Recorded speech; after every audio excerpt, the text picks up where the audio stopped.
Boa tarde a todos. É tão agradável quando nós encontramos um grupo de pessoas reunidas para conhecer as leis divinas à luz da doutrina espírita. Eu tenho muito gosto de trocar com vocês essas ideias e contar o que existe nos livros da doutrina espírita. O nosso tema hoje é a criação. Nós já tivemos a aula sobre Deus, não é? O Criador. Agora vamos falar sobre a criação divina. Então, se uma noite escura a gente olhar para o céu e não for muito perto de cidade, mais para o interior, a gente consegue, mesmo sem o auxílio do telescópio, vermos muitas estrelas brilhando. O máximo que a gente consegue é ao redor de 6.000 estrelas brilhando. Ah, mas 6.000 estrelas nos parece tanto? São uma ínfima parte, um pouquinho só, das estrelas que compõem uma galáxia. As galáxias são sistemas estelares, são aglomerados de estrelas. Cada galáxia contém pelo menos 100 bilhões de estrelas. A gente só vê 6.000, é um nada, não é? E as galáxias, além das estrelas, elas têm outros corpos celestes, astros, planetas, asteroides, cometas, meteoritos, satélites e nebulosas. As nebulosas são massas estelares que ainda estão em via de condensação. Gás, poeira estelar, tudo isso está lá dentro da galáxia. Mas existem muitas galáxias. Quando a gente observa através do telescópio, essas galáxias parecem assim uma faixa brilhante, uma esteira brilhante. Mas aqueles astros, as estrelas que compõem uma galáxia, nós olhamos, parece que estão pertinhos, não estão não. Há um espaço muito grande entre esses astros. Eles não colidem não, há um espaço enorme. Por exemplo, são tão grandes essas distâncias que não se mede por quilômetro não, eles falam anos-luz. Porque a luz, ela percorre 300.000 quilômetros por segundo. Então, quando a gente fala anos-luz, a gente já viu a distância enorme que é, não é? Bem, nós estamos, aqui o nosso planeta Terra faz parte de uma galáxia. Ela é chamada Via Láctea, caminho de leite. Tá? Ela tem uma forma espiralada. Ela é constituída por 250 bilhões de estrelas e outros corpos celestes. O diâmetro dela, quer dizer, de uma ponta a outra, nós vamos medir em 100.000 anos-luz. Ai, distâncias enormes que a cabeça da gente não dá nem para comportar, não é? Além dessa Via Láctea, existem galáxias no universo em todas as direções. O universo é infinito, né? Os astrônomos presumem que deve haver pelo menos 100 bilhões de galáxias no universo. E a gente não tem essa ideia, né? Para nós, o que está firme, estável, é esse o mundo que nós conhecemos. Mas reparem, vamos ver, você projetou a imagem da galáxia, eu quero mostrar uma coisa lá. Vocês vão ver onde que nós estamos nessa galáxia que chama Via Láctea. Sobe mais um pouquinho, por favor. Sobe bastantão. A imagem, como é muito claro, não dá para ver. Mas aqui nesse cantinho tem um quadrado. Está vendo aquele quadrado grande lá? Aquele quadrado grande eles ampliaram daqui, é um pedacinho. Um pedacinho pequenininho dentro dessa galáxia enorme. Naquele pedacinho está o nosso sistema solar. Está o nosso Sol, que é uma estrela de tamanho apenas médio. A Lua, como um satélite da Terra, planetas, Mercúrio, Vênus, Terra, Marte, Júpiter, Saturno, Urano, Netuno e Plutão, que agora eles não consideram mais planeta, né? Diz que é um simples planetoide. Um pedacinho lá, naquela espiral enorme. É esse o nosso lugarzinho no universo, dentro de uma das galáxias do universo. Isto é para a gente ver a grandeza dessa criação, não é? Bem, quando nós aprendemos isso, começamos a querer saber como será que se deu a formação do universo? Como é que começou tudo isto a se formar? E também a vida, inclusive aqui na Terra. Como será que começou? Qual a origem? Bom, nós não temos ainda evolução suficiente para saber tudo completamente em todos os pormenores. Não dá. Nós ainda não temos inteligência desenvolvida para nós podermos entender perfeitamente todo o universo. Mas, devagarinho, com a evolução intelectual da humanidade, o progresso da ciência, a tecnologia, nós iremos conhecendo um pouco mais sobre a formação do universo e o surgimento dos seres. E também a gente pode receber revelação espiritual, não é? Por que não? Os Espíritos do Senhor, ao longo dos tempos, sempre fizeram revelações à humanidade. Quem sabe eles farão mais alguma revelação para nós. Então, os mistérios da criação, a grande obra da vontade divina, nós iremos conhecendo um pouco mais.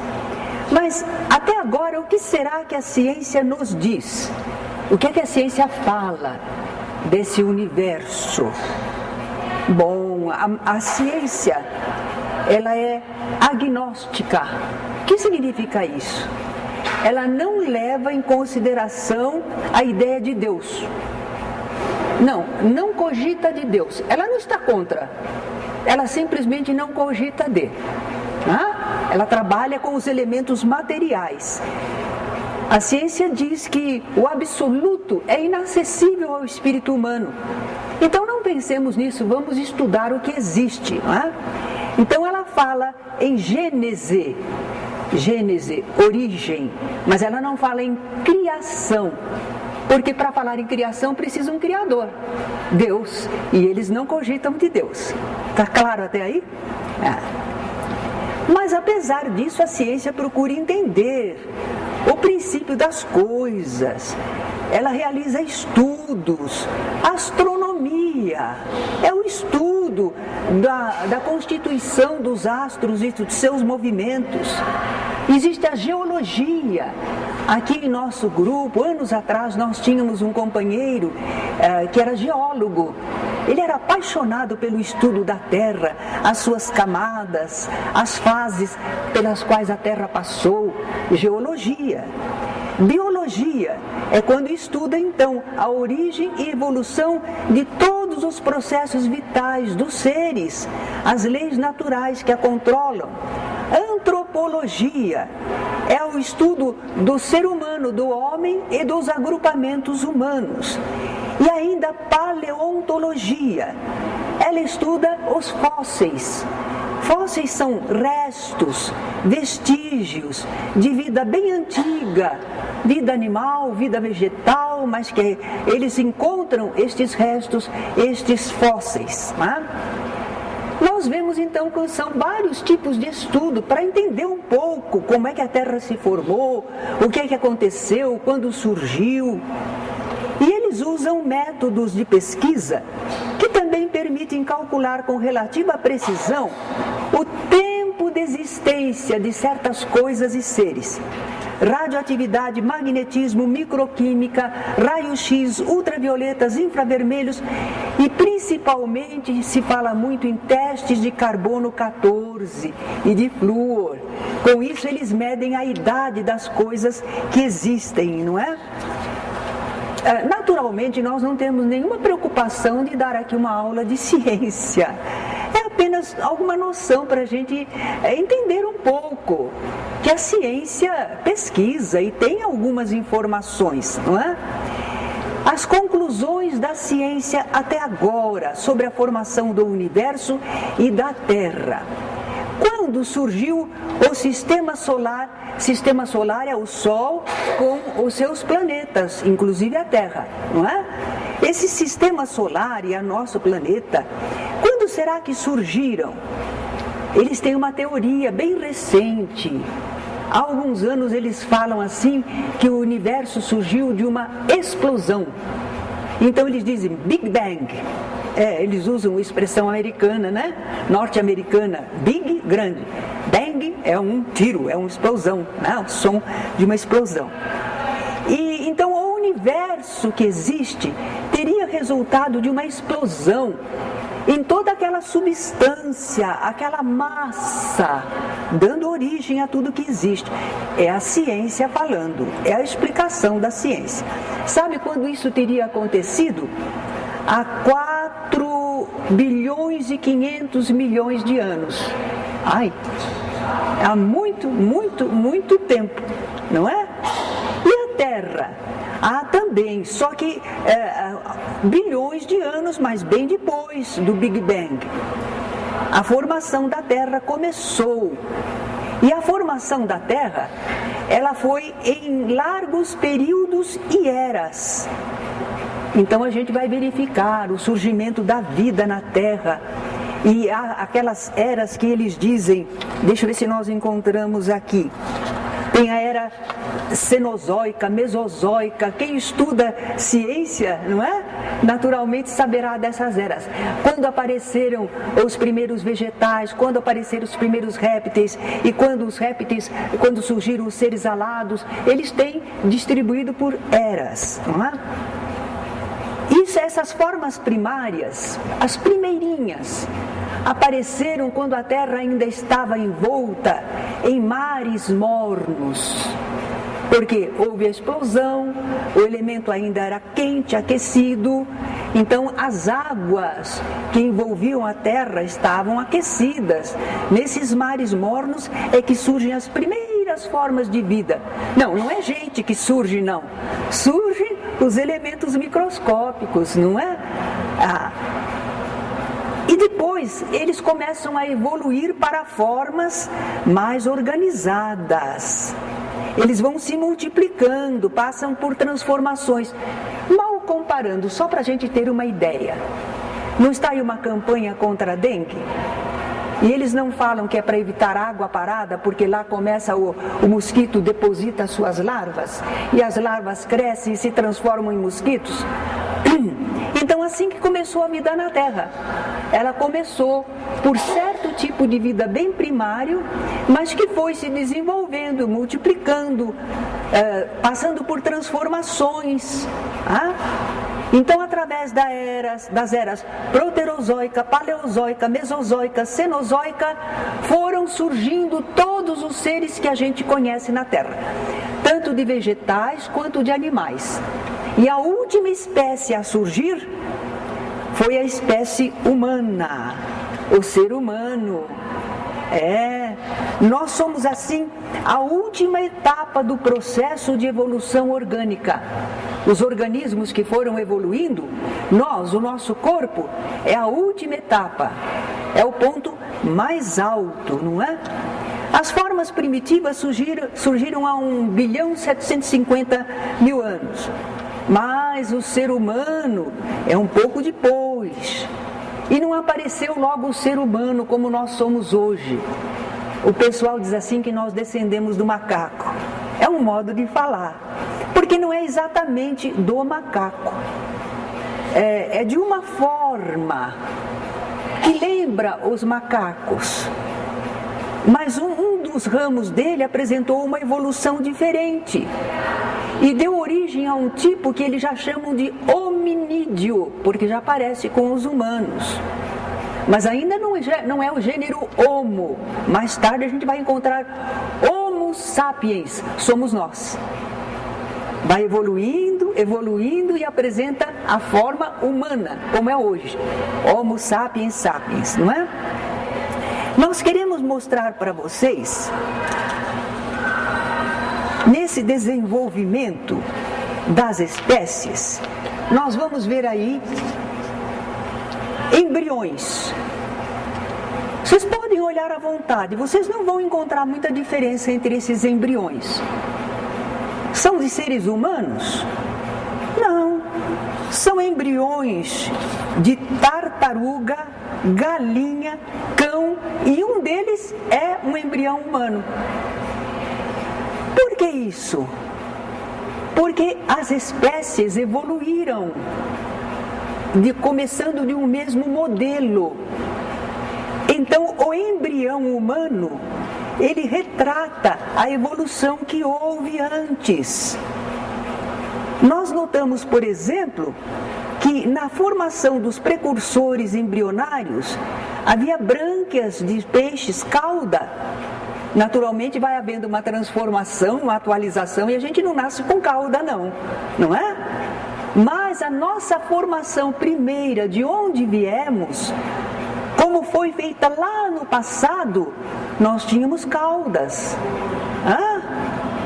E vários outros órgãos nós tínhamos, que eram necessários naquela época, mas agora não são mais. Nos embriões das aves, por exemplo, a gente nota que há vestígios de dente. Mas as aves não têm dente, tem? Não tem. Mas no embrião delas aparece o vestígio dos dentes, que elas possuíram anteriormente. A gente vê aqueles dinossauros, aquelas aves voadoras, elas tinham dentes.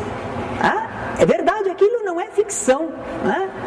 Então a gente nota que nos embriões dos seres, tanto os vegetais quanto os animais, existem vestígios de órgãos que eles tiveram e agora não existem mais, não precisa mais.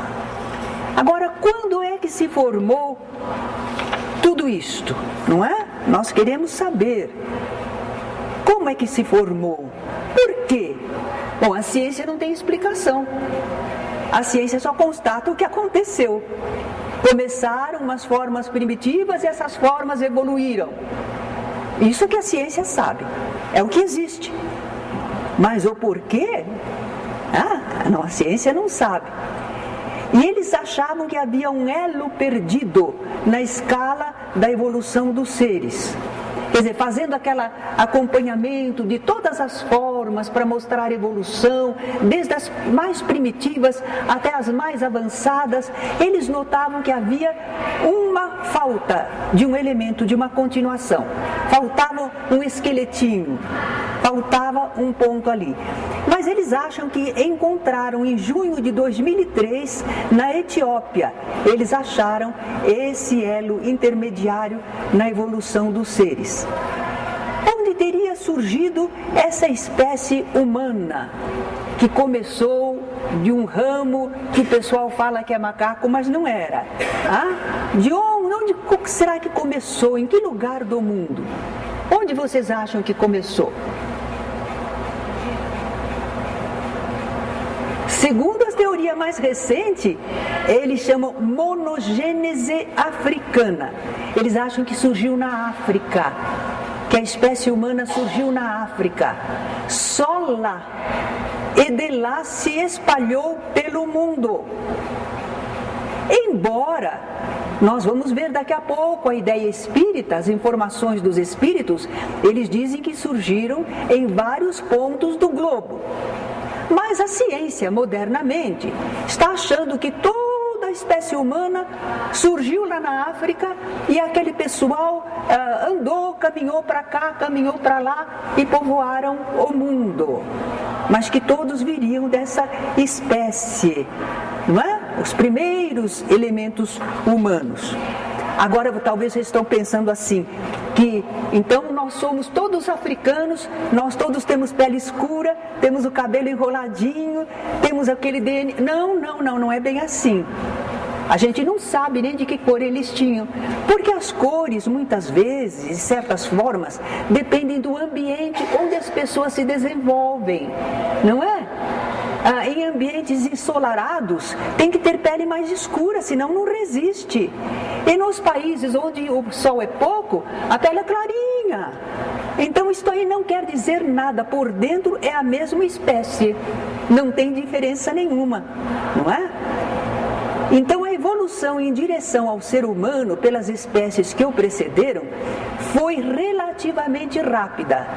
Aquele começo de evolução parecia demorado, mas quando chegou nos hominídeos para chegar ao homem, foi relativamente rápido.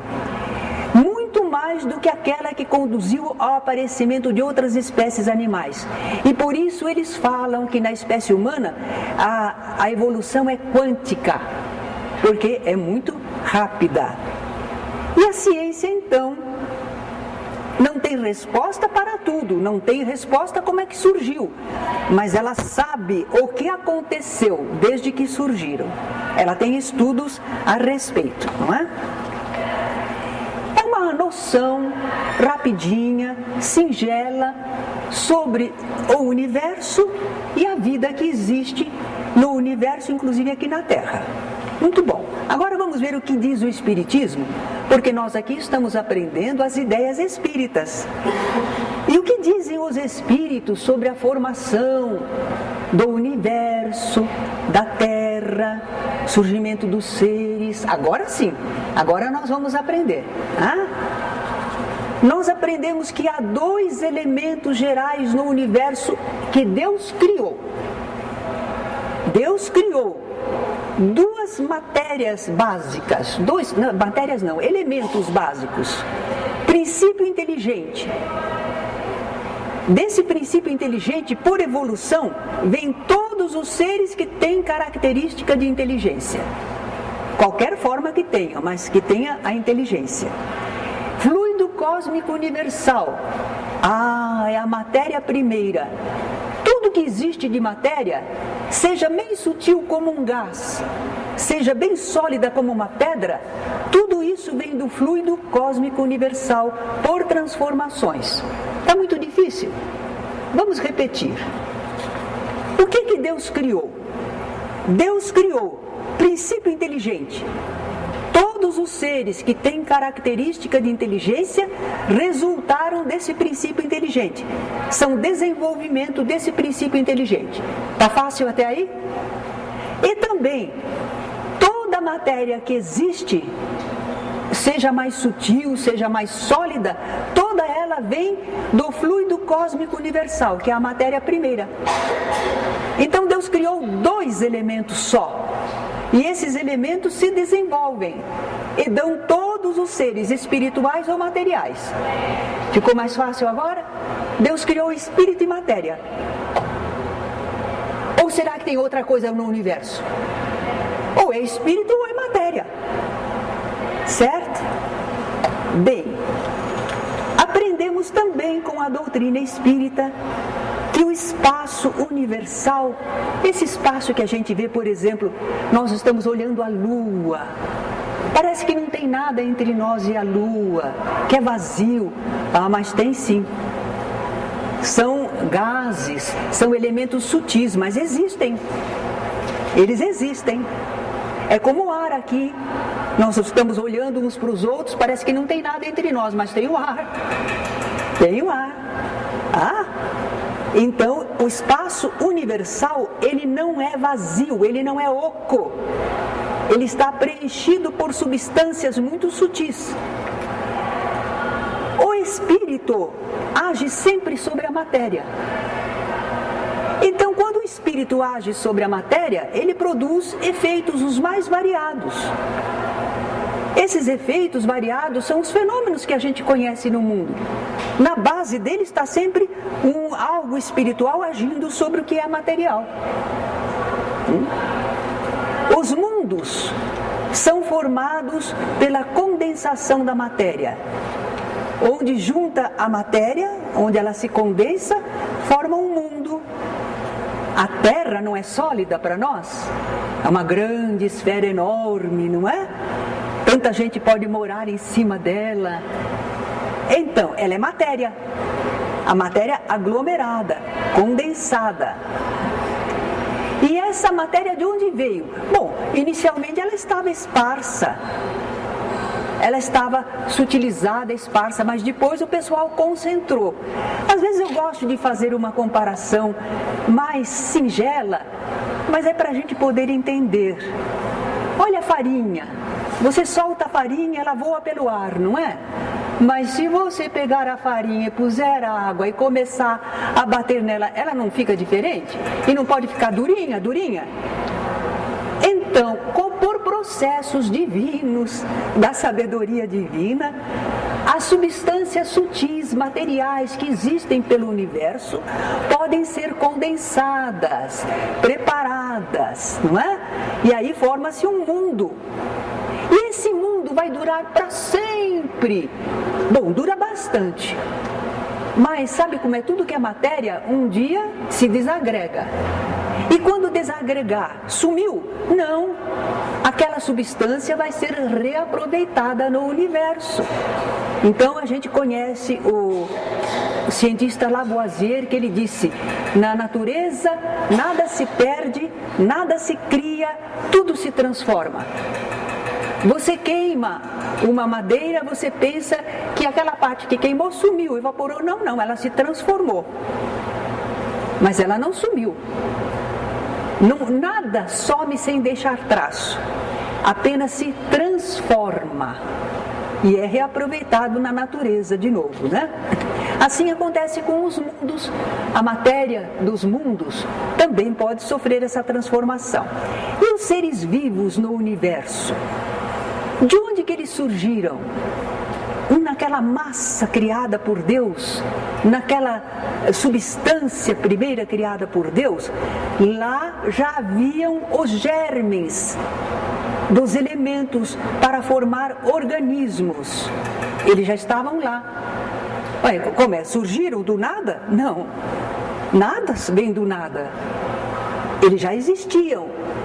Mas eles estavam em estado latente. Latente como? A gente não vê, por exemplo, a crisálida de onde sai a borboleta? A crisálida não parece que está morta? Está morta, parada, para nossos olhos, para nossos sentidos, mas lá tem vida. E aquela vida se desenvolve, rompe a casquinha da crisálida e sai a borboleta. Ah, que grande transformação! Então, estas substâncias espirituais de vida, elas estavam no elemento geral do universo. Deus não precisou vir e colocar, já estava. Quando Ele criou, já estava lá, não é? Agora, quando as situações se tornaram propícias, as condições do meio se tornaram propícias, aí elas se desenvolveram, elas surgiram. Assim não é na Terra? A gente olha a Terra, revolve a Terra, parece que não tem nada. Mas, sei lá, chove um pouquinho, vem o sol, começa a surgir plantinha. De onde que surgiu? Já estava lá. Os germes já estavam lá. As sementinhas já estavam lá. Assim surgiu a vida no universo. Surgiu das substâncias criadas por Deus, onde Ele já havia colocado esses elementos de vida orgânica, não é? E depois que eles surgem, aí eles vão evoluindo, se transformando das formas mais simples para as formas mais complexas. Então o Espiritismo dá uma explicação bastante semelhante à ciência, não é? Só que põe o Criador, Deus, a origem. Então a vida aqui na Terra, na substância de que a Terra se formou, já havia os elementos orgânicos. Quando aquela força natural que os mantinha afastados cessou, então as transformações começaram a ocorrer. E esses elementos se agruparam. E naturalmente eles estão animados espiritualmente. É o espírito agindo sobre a matéria. Se desenvolveram, deram origem aos seres. E os seres foram se diferenciando em espécies. Os seres de cada espécie absorveram em si mesmos os elementos necessários para a reprodução. O homem e a mulher carregam consigo os elementos para formar novos corpos. Assim os seres carregavam consigo a possibilidade de gerar novos seres. Isso aconteceu, aí o Espiritismo difere um pouco, né, da ciência. Aconteceu em vários pontos do globo em épocas diferentes. Mas é sempre a mesma espécie. Não quer dizer que um surgiu mais cedo, outro surgiu depois, que são diferentes, não são da mesma espécie. E as diversidades das raças são devidas à influência do meio ambiente. Vimos as ideias da ciência, vimos as ideias do espiritismo e agora nós vamos lembrar as ideias da Bíblia. Porque muita gente está bem apegada às ideias da Bíblia. E se não for a Bíblia, ela diz, não é verdade. Não adianta a ciência falar, não adianta o espiritismo falar. Não está na Bíblia. A Bíblia são livros antigos, respeitáveis, do povo israelita, mas são obras bem antigas, escritos num tempo em que o pessoal não tinha nenhum conhecimento como tem agora, e foram explicadas as coisas segundo a possibilidade da humanidade naquela época. Se tentasse falar como agora, eles nem entenderiam. Olha, eu vou comparar com os nossos indígenas. Há lendas dos nossos índios para explicar o mundo, porque eles não sabiam, né? Eles viam as coisas, mas não sabiam explicar. Então, por exemplo, como é que surgiram as estrelas? Tem uma lenda indígena que diz que a noite era muito escura, então um índio pôs mel na ponta da flecha e grudou muitos vagalumes na ponta da flecha e atirou a flecha para o céu. E eles ficaram brilhando lá no céu. Ele fez isso várias vezes, iluminou o céu. É verdade? Não é. Mas o indígena não sabia como explicar aquelas luzes lá em cima, então ele criou. Ele fez uma ideia de como poderia ser.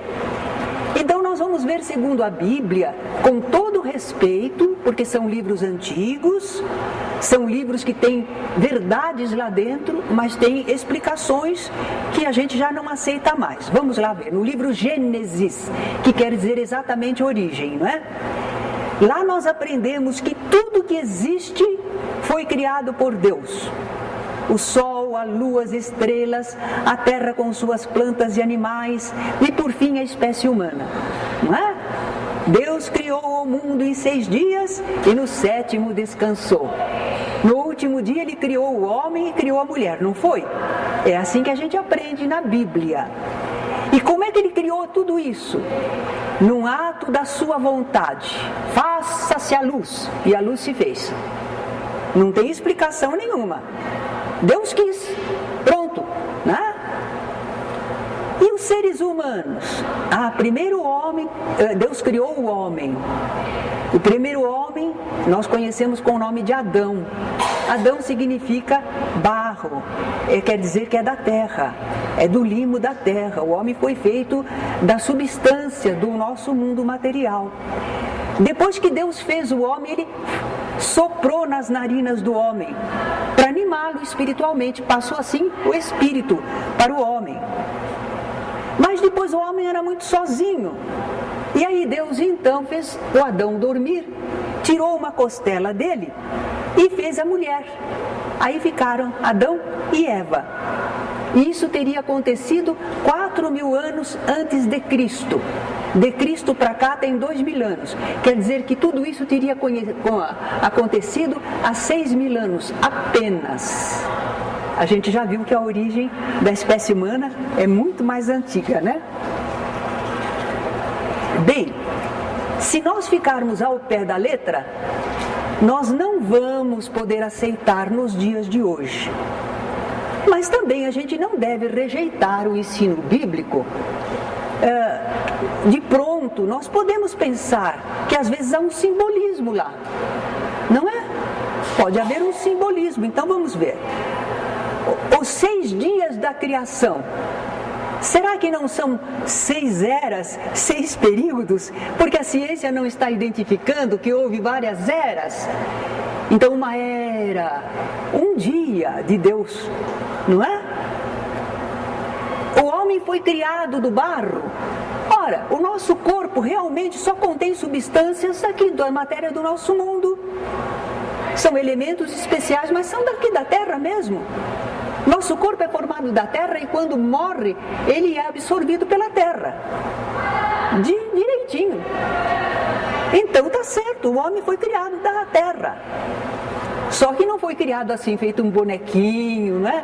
Modelado um bonequinho, não foi assim. Nós já vimos que foi através da evolução, do desenvolvimento de espécies pequeninas, microscópicas, até agregar substância, reproduzir e tudo mais. A costela, por que eles dizem que a mulher foi criada de uma costela de Adão?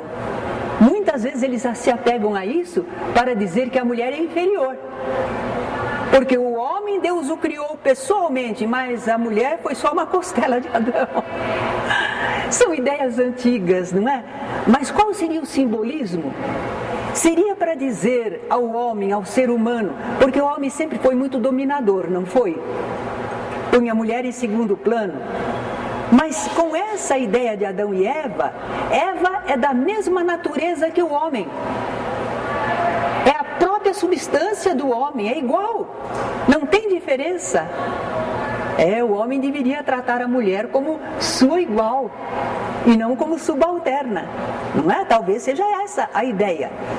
Se nós não aceitarmos simbolismos na Bíblia, quisermos ficar ao pé da letra, nós não vamos conseguir explicar algumas coisas.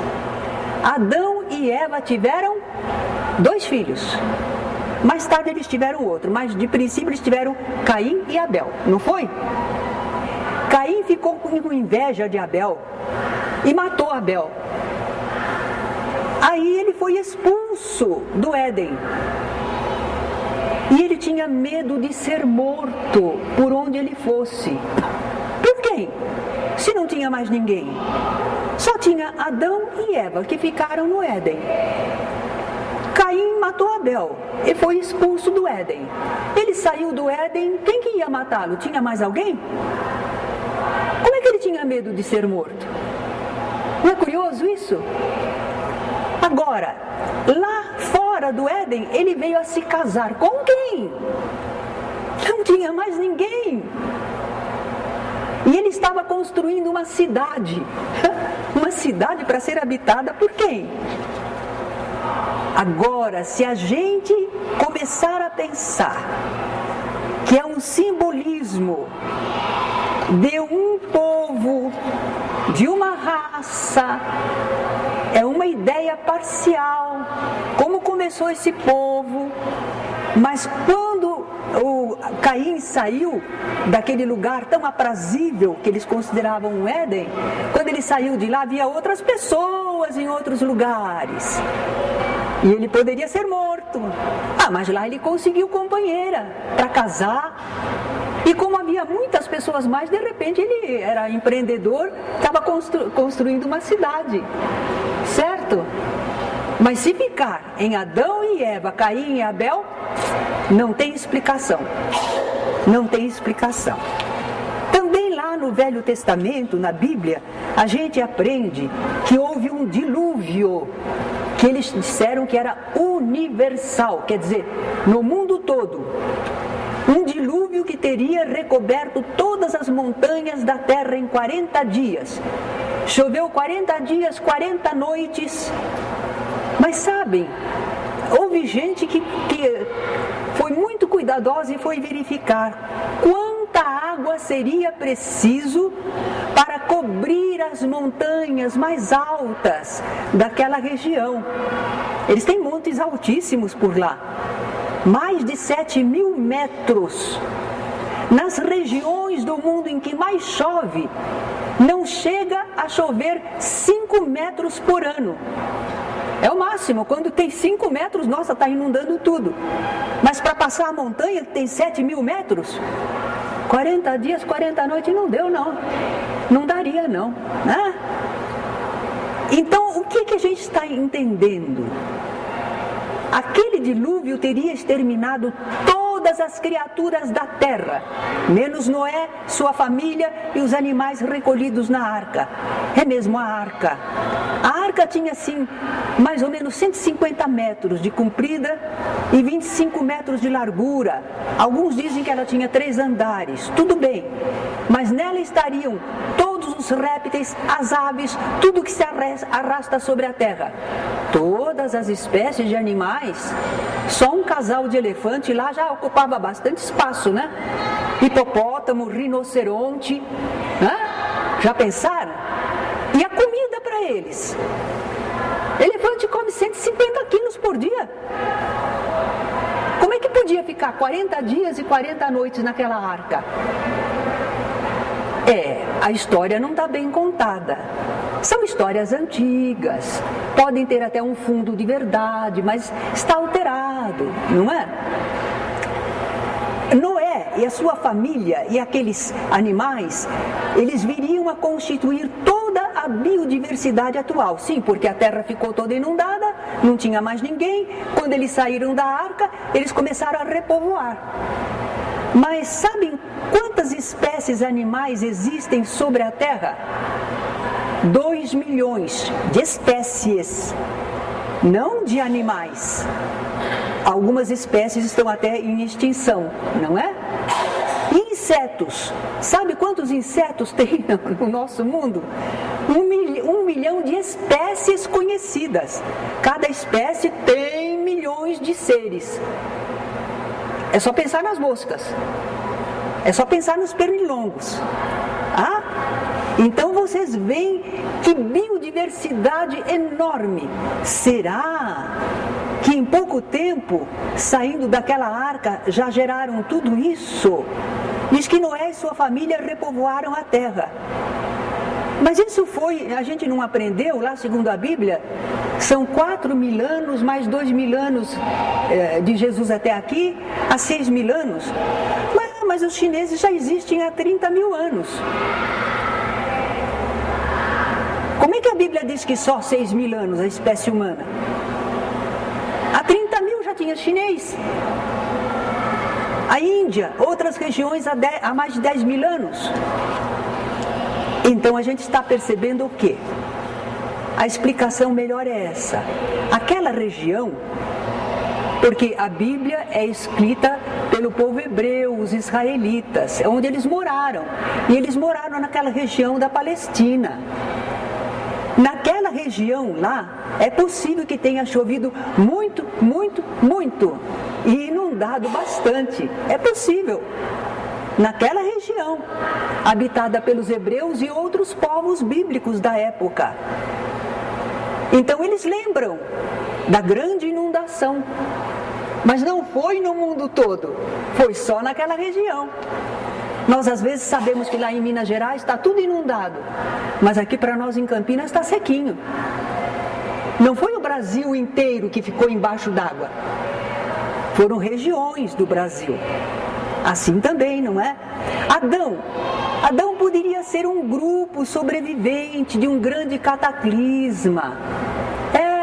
Aquele dilúvio parcial numa região, seriam os que sobreviveram. Pode ser.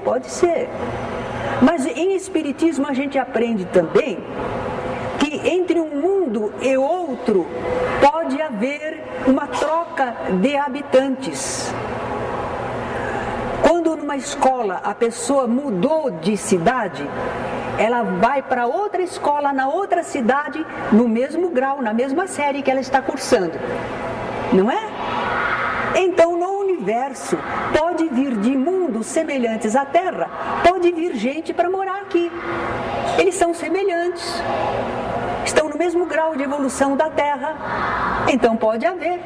Quem sabe veio uma colônia de espíritos que vieram de um outro mundo, um outro planeta. Lá também tinha gente. E por que eles vieram para cá? Bem, os mundos, as pessoas vão evoluindo, melhorando. A Terra está melhorando, tem que melhorar. Mas muita gente está recalcitrante, está muito cheia de vícios e de agressividade e não quer acompanhar as transformações para melhor. Nesse mundo de onde eles vieram, houve uma leva de pessoas que não quiseram acompanhar. Livre-arbítrio, né? Não quero, eu não gosto, eu prefiro assim, tudo bem. Mas chegou uma hora que Deus disse, bom, então quem não acompanha vai para um outro mundo mais atrasado. Para castigar? Não. É porque aqueles que estão acompanhando merecem condições melhores para ir adiante e estão sendo atrapalhados pelos resistentes.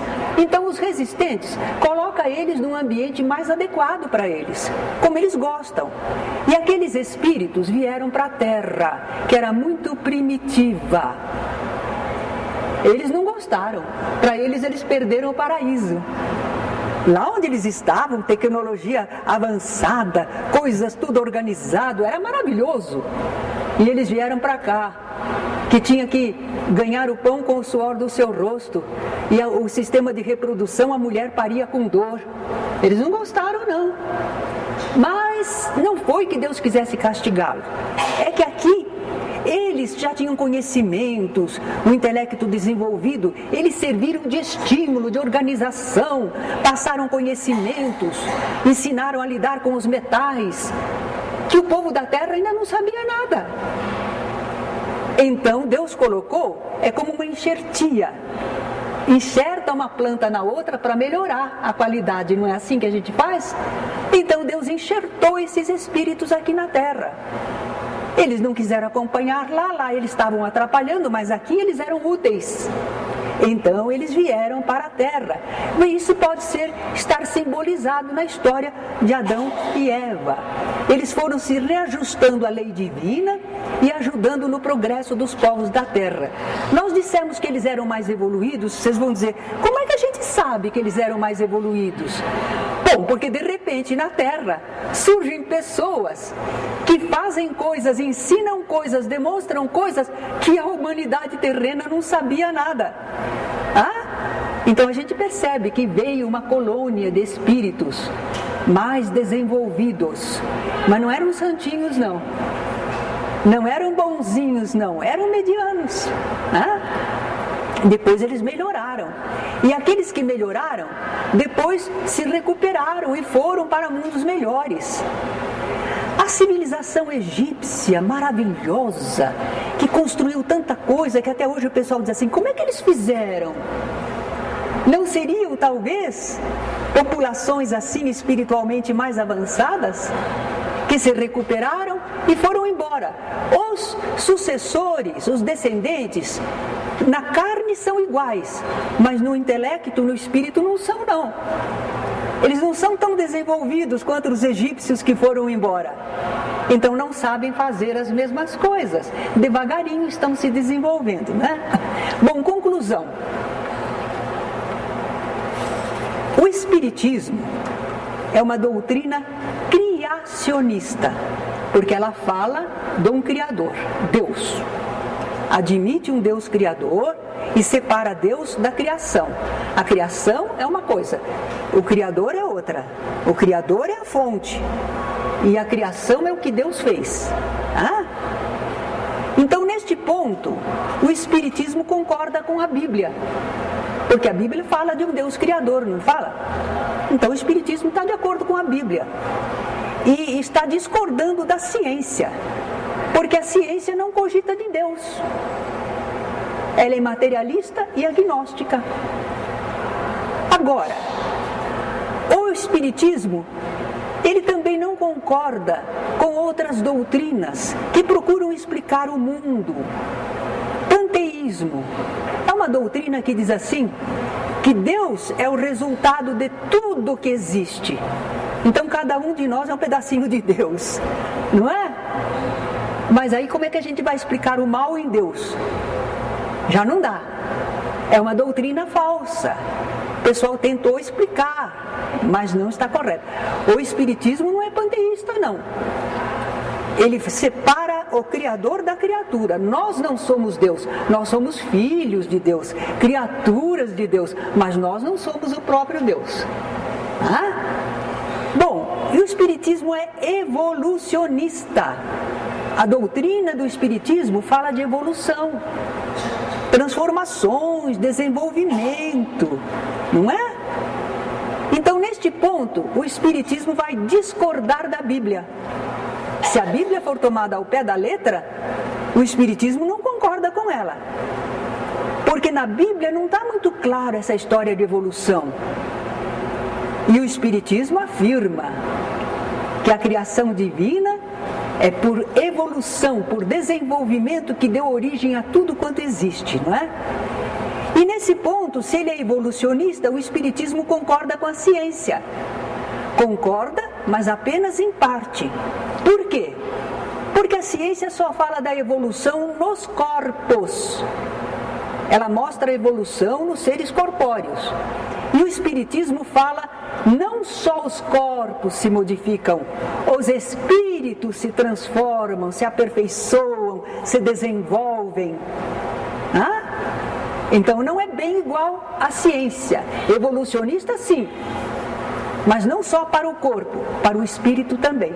Esses primeiros tempos, os cientistas podem nos dizer das formas animais, aqueles seres que eram semelhantes ao macaco, mas não especialmente macacos, como é que eles tinham o corpo, como eles se prendiam pela cauda nas árvores, porque alguns desses animais desceram e começaram a viver em terra, então não precisavam mais da cauda. Assim como, por exemplo, eles dizem que com o tempo, provavelmente a espécie humana não terá dentes, porque ela não vai depender desse tipo de alimentação. Então, estas transformações, a ciência é que vai nos dizer o que aconteceu. O Espiritismo não entra no estudo científico dos grupos humanos, do ser humano, porque é um estudo específico que o homem pode fazer. O Espiritismo são informações espirituais do porquê e para quê do universo que a ciência não pode explicar, certo? Então, uma vez que o desenvolvimento dos corpos, dos animais, dos seres humanos, a ciência tem como explicar todas as transformações, nós não entramos nesse campo. Não compete ao Espiritismo fazer o estudo da biologia, da antropologia, certo? Nós queríamos passar para vocês essas ideias que a doutrina espírita tem sobre a criação.